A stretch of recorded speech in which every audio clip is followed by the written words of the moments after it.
आपण सोयाबीनची भाजी कशी करायची ती बघूया। तर प्रथम पाणी गरम करत ठेवूया, त्यात सोयाबीन टाकूया आणि 4-5 मिनिटं शिजवून द्यायचं।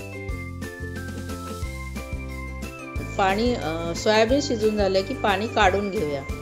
कढई गरम करत ठेवून त्यात 1 चमचा तेल टाकूया, जिरा टाकूया थोडासा,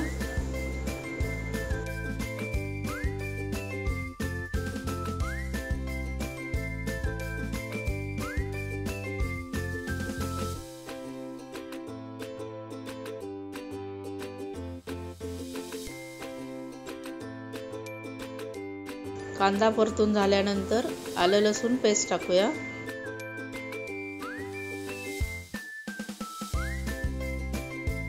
त्याच्यानंतर टोमॅटो टाकूया,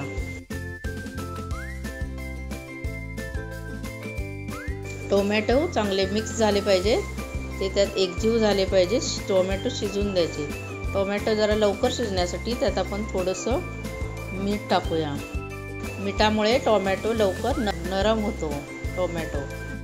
त्याच्यानंतर आपण लाल तिखट, हळद टाकून घेऊया आणि ते सगळं एकजीव करूया।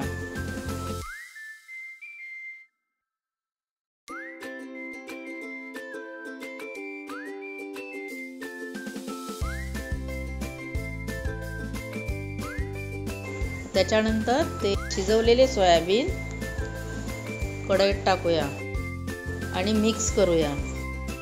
तो सर्व मसाला सगळा सोयाबीनला लागला पाहिजे, मसाला फ्लेवर सोयाबीनमध्ये उतरला पाहिजे, तोपर्यंत आपण ही सोयाबीन शिजवून घेऊया। सोयाबीनमध्ये प्रोटीन भरपूर प्रमाणात असतात, त्यामुळं शाकाहारी लोक आहेत त्यांच्यासाठी हे खूप चांगली आहे सोयाबीनची भाजी। तर आता आपण हे झाकण ठेवलेलं आहे, एक 5-7 मिनिटं तरी आपण हे शिजून द्यायचं।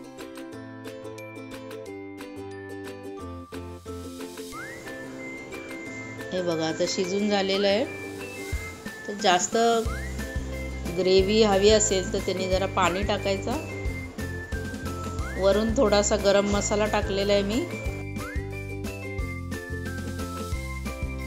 मी सुकीच भाजी केलेली आहे, तुम्ही बघू शकता अशी मस्त झालेली आहे भाजी। तर तुम्हाला हा व्हिडिओ तुम्हाला आवडला असल्यास लाईक करा, शेअर करा, सबस्क्राईब करा।